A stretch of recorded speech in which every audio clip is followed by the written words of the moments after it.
Now to have this conversation with us, we have Gbenga Ademujimi. He's joining us. He is human design systems coach and also social entrepreneur for a deeper insight into what we're talking about. Now, Gbenga, you're welcome. Thank you very much for joining us, Gbenga.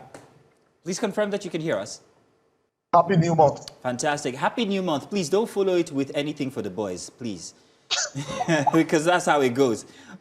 Well, Gbenga, while we're here, how does it come to this? How has Nigeria found itself in a place where every single person out there, mostly in uniform, becomes a beggar, and how does that draw us back? Okay, so I keep on telling people that the first three things you need to notice when you get to any nation is, number one, the behavior of the agents at the airport.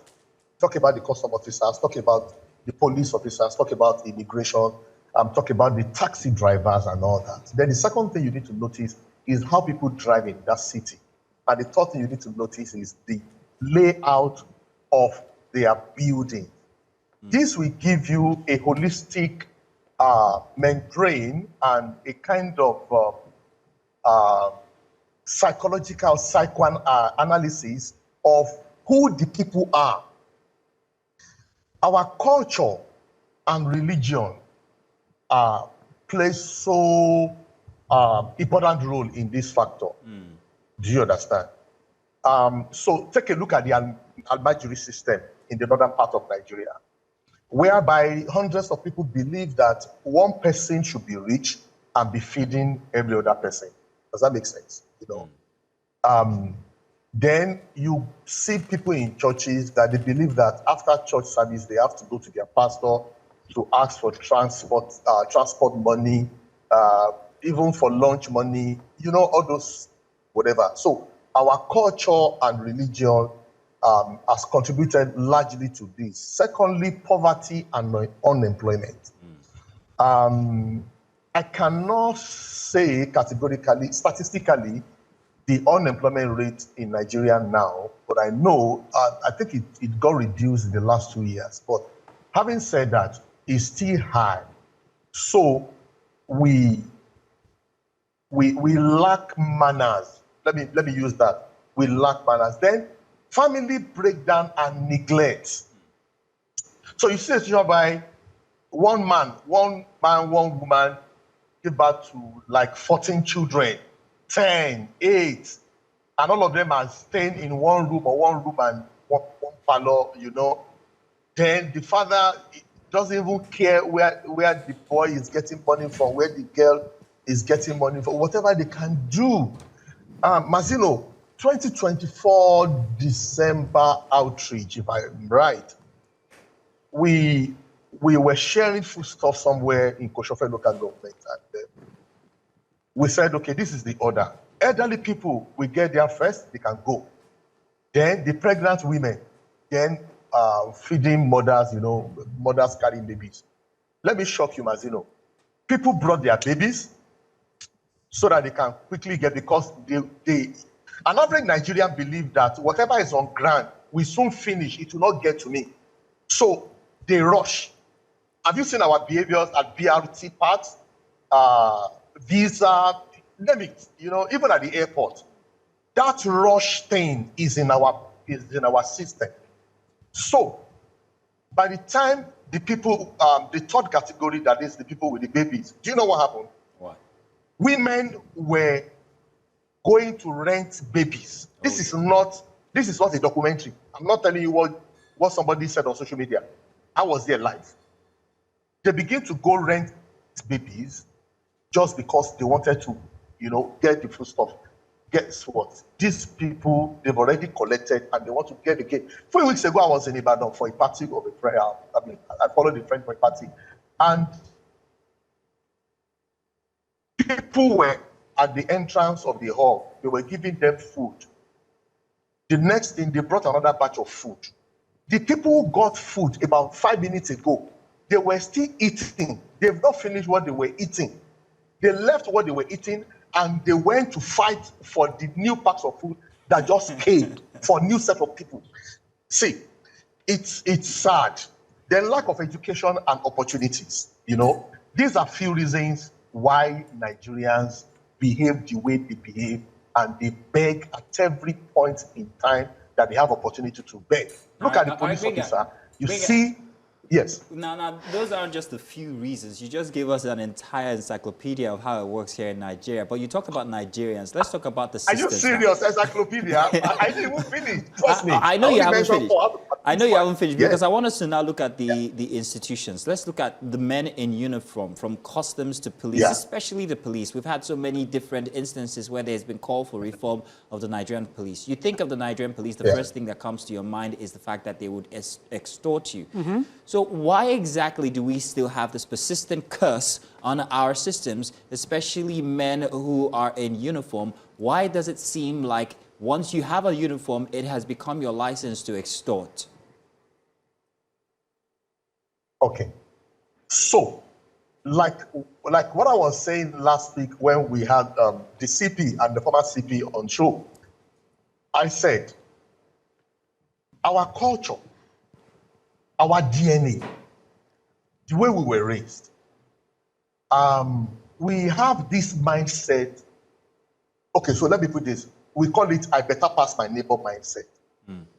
That is, when I'm driving a Prado of 2010 model, and somebody comes with a Prado of 2015 model, now, knowledge is lacking in us by believing that that Prado of 2015 is better than the Prado of 2010.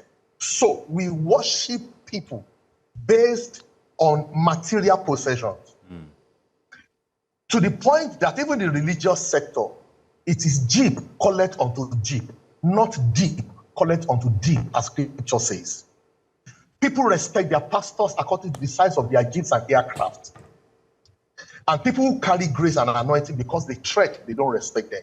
You understand? So having said that, our uniform men, they see that uniform, especially the one carrying gun, they see it as the only authority. You know, Masilo, many people are so poor in this world that the only thing they have is money. Let me repeat that. Let me repeat it. Many people are so poor that the only thing they have is money. Take money off their life. Take money out of them. They are empty. Same thing here. Uniform man, you don't know that that uniform alone is authority. Power has been transmitted and transferred to you by the state of Nigerian government. So, instead of you to conduct yourself and be well respected, and what you did not ask for will be given to you when you comport yourself, you now see that, I mean, on Friday, while traveling, the police was trying to stop us, and the next thing, he was bringing out gun to do what exactly? Because you are stopping someone, and the next thing is gone, and they do that a lot. So it's a mental breakdown issue. Okay. That's why one of the recommendations I put at that proposal to Nigerian police is total renewal of their mind. They need reorientation, serious one. So, Benga, if I can intervene, if I can just interject there, especially when you're talking about the reorientation and the reconditioning of the mind at this age that we're at now, because if you can open up your mouth and say, can I have money? Reorientation becomes a bit of a tricky situation, especially in Nigeria, where you see things like this happening at just different scales. Anything for the boys is because, unfortunately, we'll be honest and say this is at the lowest level of the scale. But if you escalate it and it gets higher, that's when it kind of exacerbates and becomes something bigger.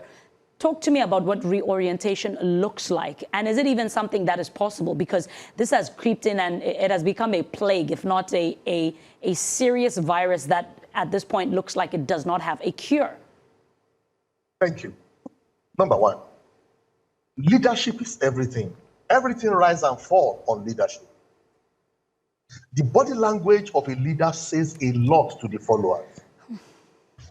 So get this. A leader comes out and says, you can eat anything, do this, do that, collect this, take this, snatch it, what are you saying? In essence, what you are saying is you are giving an unofficial and informal approval of corrupt or to corruption. That's what you are doing. But you are in the office. So let's paint this scenario. Mazino is your immediate boss. I like that. Then, Mazino, you are not serious. So, get it. Mazino is your immediate boss. Then there is a financial issue in the company. And even you're like, how do we do this and all that? And Mazino said, you know what? Retire the money to the coffers of New Central. I don't want to know whether you get it cheaper or not. Whatever balance it is, send it back. Mazino has sent a signal to you that is not in my leadership, my administration is not in support of corruption. Do you get it? That is where it starts from. Now, when you do that, automatically, indirectly, you are sending a kind of rebranding to the minds of your followers. Number two, enforcement. When enforcement agents become the breakers of law, impunity becomes the order of the day. These guys are saddled with the responsibility of enforcement, but they are the ones breaking law. You want to arrest me because my car doesn't have plate number, but you are driving a car that does not have plate number. You want to arrest me because Mazino, Iman, have you seen some of our police vans, cars around Lagos? You won't like yourself. Even the way they dress. That's why one of my proposals, I said, can you please deploy the graduates we meet in Zone 2, at GFID and all that we meet at EFCC? Can you deploy them on the road? Because what is happening on the road is a reflection of the people. We don't have to get to the office. When you get to the office, the security personnel, your front desk manager, these are the brands and the faces of your company. Can we deploy graduates on the road for us? And let us see how Nigerian police really function. So the orientation starts from there, the enforcement. Then to our culture, our traditional rulers, and our religious organizations. What do you say when you, as a traditional ruler, you have enemy or you have opposition? Don't let me use enemy. You have opposition, and the best thing you could do is to go and give police money so that they can oppress or they can torment your opposition. The same thing goes for our politicians. If we don't stop that, that reorientation will not work. We can shout. Remember during, who was this woman? Dora Akunyili, Good People, Great Nation. You remember that program? Yes, indeed, I do. You know? But at the end of the day, what happened? We could not get any result. So children don't do what say. Children do what do. Now, Benga, finally, since it is already a culture, whether we like it or not, it is not just something that happens at offices, it happens at home, it happens at social gatherings. It's something that is entrenched in our very DNA as Nigerians. Not because it should be there, but because we've allowed it, because poverty has made us so, or because our culture and religion has made us so. Poverty of the mind, friends, before the poverty of the pocket. Poverty of the mind. Now, how do we go about rectifying this? Is it too late for those of us who are already entrenched in this culture, or do we start from capturing them as babes? Should we start reorienting our young generation or younger generation? Okay, thank you. So in two folds or in two parts. For our generation, let me be honest with you, it will be tough. You know why? In Yoruba land, they say, if you try to bend a dry fish, it will break. It will break. Thank you. Omaru, it will break. So, for our generation, what we need is enforcement. That's the truth. Enforcement. Don't be deceived. Enforcement, that's what we need. For the upcoming generation, we need to add the history. You know when they brought history? You know, we said it then that this policy that Rukayat former Minister of Education did, that the highest scorers in JAM will go to university, second highest will go to polytechnic, and least scorers will go to colleges of education. How do you justify that? That where we are bringing out the best brains in the country, you are sending the least scorers there to become teachers? No, it was an agenda from somewhere, but people didn't see it. We shouted another occupies, which obviously coincidentally, Fola Shadadi Fisayo of the former Commissioner of Education, Abola Torolagbegi, which Yemisi Subal, we shouted then. The records are there, but nobody said anything. And that's why my pain in this generation is parents had gone to sleep. Where is PTA, Parent Teachers Association? Everybody's just chasing money. Nobody cares about what is happening in schools and to their children again. That is where it starts from. So let us go and add it to the civic education and the history, our constitution, and who we are. What is the vision of Nigeria? When you ask an Israeli, you ask a Jew, he will tell you who he is. Who is a Nigerian? When you ask an American boy, he will tell you who he is. When you ask a British boy, an Irish, a German, he will tell you that this is who I am. Who is a Nigerian? When you ask a South African, who are you, girl? She will tell you who she is. Who is a Nigerian? So until we go back to that board and define who we are, what is our vision? What is our dream? Don't forget, dream is not what you see when you sleep at night, but dream is what will not make you to sleep at night. What is our dream as a nation? Who do we want to become? Who are we? Nice. Until we define that inside that curriculum from primary school, then you have put it in their brain. One of the reasons why you and I are not given to corruption is because we have an informal education by our parents that we say, that is, remember the son of who you are. You are going to work now. Don't do this. Don't steal. Don't cheat. Don't judge people. That informal education stick to us till tomorrow. So even when we are tempted, we remember that we have been cautioned while we were growing up. That is no more there. A situation whereby a mother or a father will encourage the son. Are you aware that in this country, that some parents, they feed on their children of 12, 13, 14, 15, 16 years old. Benga. So however they make the money, they don't care. This is the country we have association of Yahoo mothers. This is the country in 2015 that I followed them to go and shut down an office at Ojota where they were recruiting young ones to send their kidney to Malaysia because they want to collect 5 million naira. It's sad. We need to go back to basics. Morals must come back, and so that we can have a better country. Does that make sense? Indeed. Benga, thank you so much. I know that this is a very passionate conversation because it speaks to who we are, who we want to be, and where we are going. So I know that there is no full stop to this, only a number of many, many commas. But thank you so much for your insight and passion around this, because of course, like yourself, passion without structure can enable exploitation. And of course, this is where we're trying to nip this in the bud. So thank you for your insight and your time regarding... Thank you for having me always. Thank you very much, Benga.